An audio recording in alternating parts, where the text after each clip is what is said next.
कहानी का नाम मोटू पतलू और जादुई आम का दरख्त। सीन 1, गांव फरफरी नगर की सुबह। मोटू, पतलू, मेरे पेट में तो तूफान आया हुआ है, कुछ खाने को दो। पतलू, अखबार पढ़ते हुए, तुम हर वक्त खाने की बात करते हो, काम का भी सोच लिया करो। मोटू, पहले खाना फिर काम। इतने में डॉक्टर झक्का आकर बोलता है, दोस्तों, जंगल के अंदर एक दरख्त है जो बोलता है, जादुई आम देता है। मोटू की आंखें चमक उठती हैं। वाह, जादुई आम, फिर तो नाश्ता फ्री में मिलेगा। सीन 2, जंगल के अंदर। मोटू, पतलू, डॉक्टर झटका और घसीटा राम सब निकल पड़ते हैं। पतलू, ध्यान रखना मोटू, कहीं ये किसी चालाक बंदर का जाल ना हो। मोटू, मैं खाने के मामले में कभी नहीं डरता।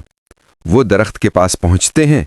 दरख्त बोलता है, जो मेहनत करेगा उसी को मीठा आम मिलेगा। मोटू फौरन कहता है, मैं तो बस चखने आया हूं, मेहनत कल कर लूंगा। पतलू कहता है, मेहनत के बगैर कुछ नहीं मिलता मोटू। सीन 3, जादू शुरू।